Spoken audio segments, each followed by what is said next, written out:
कहते हैं कि जब वक्त खराब होता है तो ऊंट पर बैठे आदमी को भी कुत्ता काट लेता है और इस वक्त पाकिस्तान के साथ कुछ ऐसा ही हो रहा है।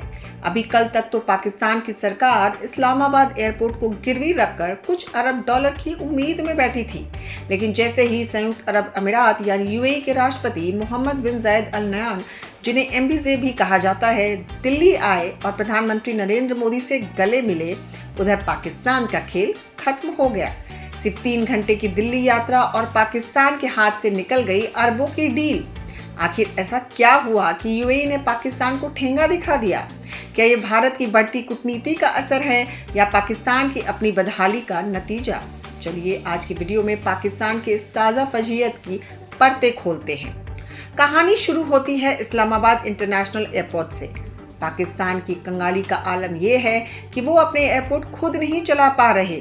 अगस्त 2025 से यूएई के साथ डील चल रही थी।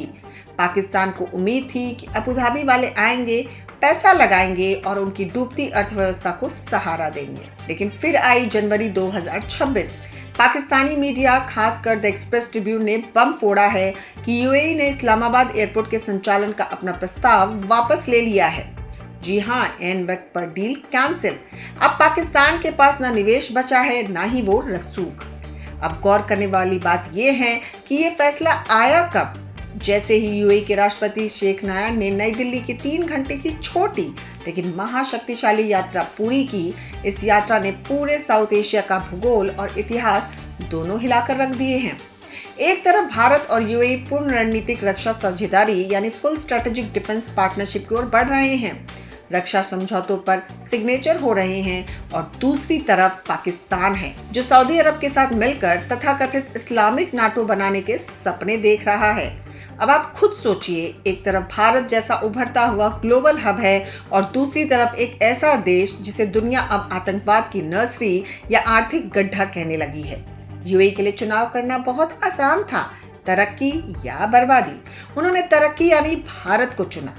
एक जमाना था जब यूएई और पाकिस्तान जिगरी दोस्त हुआ करते थे।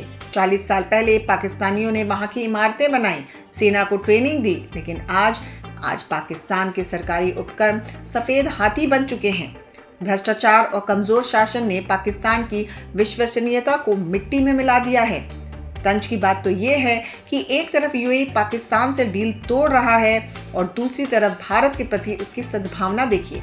900 भारतीय कैदियों की रिहाई को मंजूरी दे दी गई। ये होता है भरोसा। जहां पाकिस्तान से एयरपोर्ट छीन लिया गया, वहीं भारत को तोहफे में अपने लोग वापस मिल रहे हैं। दोस्तों, मंजर साफ है, खाड़ी देशों की राजनीति अब बदल रही है। सऊदी अरब अब पाकिस्तान पर अपनी सैन्य जरूरतों के लिए निर्भर हो रहा है, लेकिन यूएई ने समझदारी दिखाते हुए भारत को अपना सबसे मजबूत रणनीतिक और रक्षा पार्टनर चुन लिया है। पाकिस्तान अब सिर्फ सऊदी का सुरक्षा गार्ड बनकर रह गया है, जबकि भारत ग्लोबल पार्टनर बन चुका है। पाकिस्तान को अब ये समझना होगा कि दुनिया रिलीजन के नाम पर नहीं, विजन के नाम पर निवेश करती है, और फिलहाल पाकिस्तान का विजन सिर्फ उधार मांगना ही रह गया है। आपको क्या लगता है, क्या पाकिस्तान के बुरे दिन अभी और आने बाकी हैं? कमेंट्स में अपनी राय जरूर बताएं।